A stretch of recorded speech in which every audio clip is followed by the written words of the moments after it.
आप सभी भक्तों का मेरे YouTube चैनल राधे कृष्ण में हार्दिक स्वागत। दिन रविवार तारीख 30 जून 2024 आषाढ़ मास कथा अध्याय 8। जय श्री हरि विष्णु भगवान की जय। जमदग्नि मृत व्यक्ति के समान धड़ाम से नीचे गिर पड़े। रेणुका देवी अपने पति के शरीर पर पछाड़ खाकर रोने लगी। उसी समय परशुराम वन से आश्रम लौटे और इस घटना का समाचार सुनकर क्रोध से पागल हो उठे और अपना परशु चमकाते हुए महिषमती नगर की ओर चल पड़े। इसी बीच महर्षि भृगु घूमते हुए जमदग्नि के आश्रम में आए। उन्होंने रेणुका देवी को दिलासा दिलाया और योग बल से मरते हुए जमदग्नि ऋषि को फिर से जीवित कर दिया। उधर महिषमती नगर में सैनिक धेनु को निर्दयता पूर्वक पीट रहे थे, क्योंकि उनकी इच्छा के अनुसार अब वह वस्तुएं नहीं दे रही थी। तभी प्रलय लाने वाले रुद्र के समान परशुराम वहां पहुंच गए। सैनिक भय से तितर बितर हो गए। धेनु की पीठ पर हाथ रखकर उन्होंने उसे प्यार किया और निर्भय होकर आश्रम में लौट जाने को कहा। धेनु आश्रम की ओर भाग पड़ी। इसके बाद परशुराम राजा के महल के पास पहुंचकर उसे ललकारने लगे। कार्तिकेय वीर्य ने पहले समझा कि परशुराम कोई साधारण मुनि कुमार होगा, किंतु जब उनकी वीरता के बारे में मालूम हुआ तो वह अपने हजारों हाथों से परशुराम पर टूट पड़ा। परशुराम ने कार्तिकेय वीर्य अर्जुन के सारे अस्त्र शस्त्र खंडित कर दिए। उसके 1000 हाथों को शाखाओं की तरह काट डाला। कार्तिकेय वीर्य बेजान धड़ के समान पृथ्वी पर गिर पड़ा। उस समय उसे स्मरण हुआ कि वह तो चक्र पुरुष है और शापवश अपने यह जन्म धारण किया है। परशुराम को विष्णु का रूप मानकर मन ही मन उन्हें प्रणाम किया और सुदर्शन चक्र में विलीन हो गया। परशुराम अब अपने आश्रम में लौट आए तथा पिता को जीवित पाकर उन्हें कार्तिकेय वीर्य की मृत्यु का समाचार सुनाया। यह सुनकर उसके पिता जमदग्नि ऋषि बोले, तुमने जो काम किया है वह मानव के लिए उचित नहीं है। इसके प्रायश्चित के रूप में तुम्हें तप करना होगा। पिताजी, राजा जब अपने कर्तव्य को भूलकर पाप करने लगता है तब उसे दंड देने का अधिकार सबको है। मैं तपस्या आपका आदेश समझकर करूँगा, प्रायश्चित के रूप में नहीं। यह कहकर परशुराम तपस्या करने चले गए। इधर कार्तिकेय वीर्य के 1000 पुत्र हैस्य क्षेत्रियों को संगठित करके जमदग्नि ऋषि के आश्रम पर टूट पड़े। उस समय जमदग्नि समाधि में लीन थे। सैनिकों ने ऋषि का सिर काट कर दूर फेंक दिया। रेणुका देवी ने पहले रक्षा के लिए परशुराम को 21 बार पुकारा और फिर छाती पीटती हुई अपने पति के धड़ पर गिरकर बिलख बिलख कर रोने लगी। जमदग्नि का सिर लुढ़कते लुढ़कते कुछ दूर जाकर 2 शिलाओं के बीच अटक गया। क्षत्रियों ने आश्रम में आग भी लगा दी। आग की इन लपटों में रेणुका देवी अपने पति के धड़ के साथ जलकर भस्म हो गई। उधर परशुराम जंगल में तप कर रहे थे। अचानक उनके कानों में अपनी माता की पुकार 21 बार गूंज उठी। इसे अशुभ संकेत समझ वह एक ही छलांग में आश्रम को लौट आए। उस समय आश्रम धू धू कर जल रहा था। उनके माता पिता भस्म हो चुके थे। ऐसे क्षत्रिय आश्रमवासियों तथा ग्रामीणों को क्रूरतापूर्वक लूट मार कर रहे थे। यह सब देखकर परशुराम की आंखों में प्रलय की लपटें उठने लगी। उन्होंने शिवजी का ध्यान करके अपने परशु को हाथ में लिया और उन्हें क्षत्रियों को कंटली झाड़ियों की तरह काटने लगे। इसके बाद शिलाओं के बीच फंसे अपने पिता के सिर को छाती से लगाकर परशुराम बोले, मेरे हृदय की ज्वाला से मेरे आंसू सूख गए हैं। मैं क्षत्रियों के रक्त से आप का तर्पण करूंगा और उनके रक्त में आपका सिर डुबोकर आपकी अनष्टि क्रिया करूंगा। ऐसा कहकर परशुराम एक ऊंची शिला पर चढ़ गए और उन्होंने पशु को ऊपर उठाकर गरजते हुए 21 बार प्रतिज्ञा की, मैं इस पशु से पृथ्वी पर के सभी क्षत्रियों का अंत कर डालूंगा। उनकी भयानक ध्वनि से दिशाएं गूंज उठी। उनकी इस भीषण प्रतिज्ञा को सुनकर ब्रह्मा तथा सभी ऋषि महर्षि वहां आ गए और परशुराम को शांत हो जाने का उपदेश दिया। महर्षि भृगु ने कहा, बेटा, भगवान स्वयं दुष्टों को दंड देंगे और साधु संतों की रक्षा करेंगे। हम ऋषि मुनियों को यह शोभा नहीं देते। इस पर परशुराम बोले, जब मनुष्य अपना कर्तव्य भूलकर दूसरों पर अत्याचार करने लगता है और जब उसका दुराचार अंतिम सीमा पर पहुंच जाता है, तब हम लोगों में से ही किसी में भगवान प्रकट होते हैं और पापियों को सजा देते हैं। आप मेरे पितामह हैं, समझ लीजिए कि मैं भी एक ऐसा ही व्यक्ति हूँ। यूँ कहकर परशुराम हिमालय की कैलाश चोटी पर तपस्या करने चले गए। शिवजी तपस्या से प्रसन्न होकर प्रकट हुए। इस पर परशुराम बोले, शिवजी की आज्ञा के बिना चींटी तक नहीं काटती। आप तो लय पुरुष हैं, सब कुछ जानते हैं, इसलिए आपको कुछ कहने की आवश्यकता नहीं है। आप मेरी प्रतिज्ञा जानते हैं, कृपया उसे पूर्ण करने के लिए आवश्यक बल प्रदान कीजिए। शिवजी परशुराम को अनेक अस्त्र शस्त्र के साथ एक दिव्य अस्त्र देते हुए बोले, यह तुम्हारे नाम पर संसार में भार्गवास्त्र के नाम से प्रसिद्ध होगा। तुम विशेष कारण से मानव देह में जन्म लेने वाले अवतार पुरुष हो। जाओ, तुम्हारे कार्य में कोई बाधा नहीं आएगी।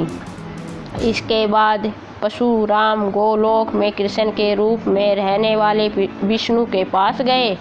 कृष्ण ने उन्हें कवच के साथ अपनी शक्ति भर कर एक दिव्य धनुष भी दिया और कहा कि राम अवतार में यह धनुष तुमसे वापस ले लूँगा।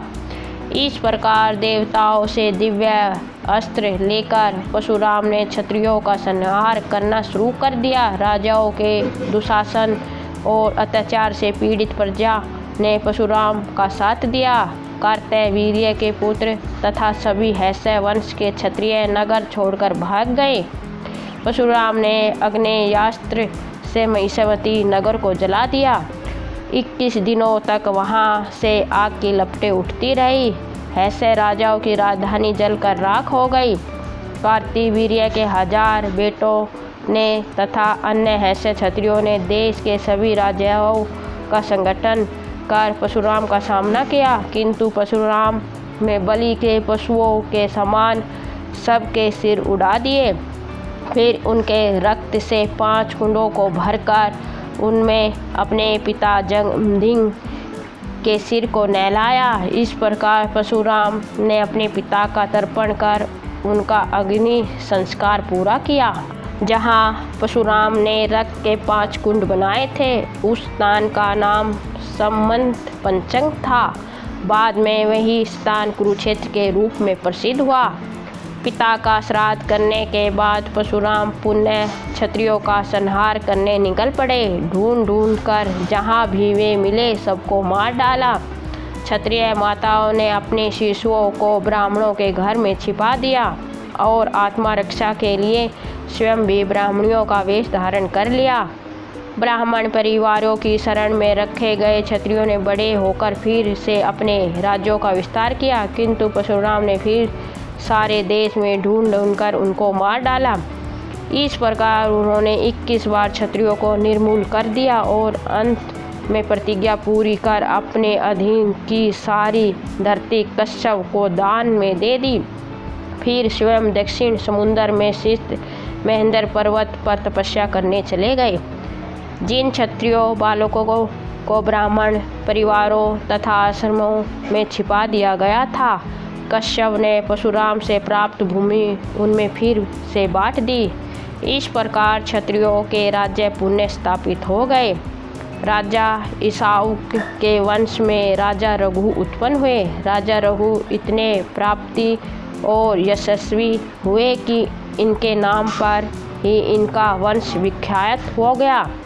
इसी रघुवंश में बहुत समय बाद विष्णु ने राजा दशरथ के सबसे बड़े पुत्र राम के रूप में अवतार लिया। उन्होंने मनुष्य के सामने आदर्श जीवन का उदाहरण रखा और मनुष्य के विकास के मार्ग में रोड़ा अटकाने वाले असुरों का वध करके आदर्श राम राज्य की स्थापना की। हिरण्यकश्यप और हिरण्याक्ष को विष्णु ने नरसिंह अवतार के रूप में मार दिया था। दूसरे जन्म में ये दोनों राक्षस रावण और कुंभकर्ण बनकर संसार को फिर सताने लगे। रावण ने भारी तपस्या कर ब्रह्मा से यह वरदान प्राप्त किया कि देवता, यक्ष, गंधर्व आदि कोई भी उसे मार न सके। वह मृत्यु के खतरे से निश्चित होने के कारण बहुत अहंकारी हो गया और मनुष्यों पर अत्याचार करने लगा। रावण ने लंका से कुबेर को भगाकर लंका उसके पुष्पक दोनों पर अधिकार कर लिया। उसने राक्षसों का संगठन कर कई अन्य लोगों को भी जीता। रावण के 10 सिर थे, इसलिए यह दशानन या 10 कंठ के नाम से पुकारा जाता था। एक बार अपनी 20 भुजाओं के बल पर घमंड होने के कारण इसने कैलाश पर आक्रमण कर दिया। इस पर शिवजी ने अपने पैर के अंगूठे से इसे दबा दिया। वह एक शिला के नीचे दबकर पीड़ा से कराह उठा। तब से इसका नाम रावण भी पड़ गया। रावण ने शिवजी को क्रोधित जानकर उन्हें प्रसन्न करने के लिए अपने सभी सिर काट कर उन्हें भेंट कर दिए। तब शिवजी प्रसन्न हो गए और तब वह महान शिव भक्त बन गया। रावण जितना वीर और पराक्रमी था उतना ही वह दुष्ट भी था। नारियों का अपहरण कर उन्हें बंदी बनाना उसका नियम सा हो गया था। इस पाप के कारण उसे यह श्राप मिला कि यदि वह किसी पराई स्त्री के साथ बलात्कार करेगा तो उसके 10 सिर फट कर टुकड़े टुकड़े हो जाएंगे। मैं के पुत्री मंदोदरी रावण की पत्नी थी।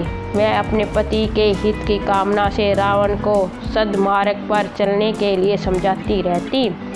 उसका भाई विभीषण भी उसे पाप कर्म से हटाने का प्रयास करता, किंतु रावण किसी की परवाह नहीं करता और दुष्टता से बाज नहीं आता। विंध्याचल के दक्षिण भाग तक रावण के राज्य की सीमा फैली थी। इसके राक्षस आर्यवर्त में होने वाले यज्ञों में विघ्न डालते और यहाँ के ऋषि मुनियों को मारते सताते। आश्रमों और गांव को जलाने तथा निर्दोष लोगों को कष्ट देने में उन्हें बड़ा आनंद आता था। उन्हीं दिनों कृष्णध्वज नामक एक राजश्री ने वेदों के पाठ द्वारा एक पुत्री को प्राप्त किया। इसका नाम वेदवती था। वह विष्णु को अपने पति के रूप में पाना चाहती थी। इसके लिए उसने घोर तपस्या की। रावण उसे प्राप्त करना चाहता था, इसलिए उसने वेदवती से कहा, मैं विष्णु से भी महान हूँ, इसलिए पति के रूप में मेरा वरण कर मेरे साथ लंका चल।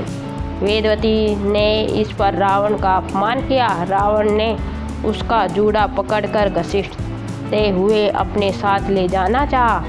वेदवती ने क्रोधित हो रावण को श्राप दे दिया, अरे दुष्ट, तूने मेरे शरीर को स्पर्श कर अपवित्र कर दिया है, इसलिए इस देह को तो अब मैं त्याग दूंगी। परंतु याद रख, मैं अगले जन्म में लंका में ही जन्म लेकर तुम्हारे नाश का कारण बनूंगी। भगवान विष्णु राम के रूप में मेरा वरण करेंगे। इतना कहकर वेदवती योग बल से अग्नि पर ज्वलित कर उसमें जलकर भस्म हो गई। राक्षसों का अत्याचार समय के साथ बढ़ता गया और उनके पाप से पृथ्वी त्राही त्राही कर उठी। संसार के कल्याण के लिए विष्णु के अवतार का समय निकट आ गया। इसलिए विष्णु ने मनुष्य के रूप में और देवताओं ने वानरों के रूप में जन्म लिया। जय श्री हरि विष्णु भगवान की जय। आपको मेरा वीडियो कैसा लगा कमेंट बॉक्स में अवश्य बताएं। मेरे वीडियो को लाइक शेयर और चैनल को सब्सक्राइब करें। जय श्री हरि विष्णु भगवान की जय।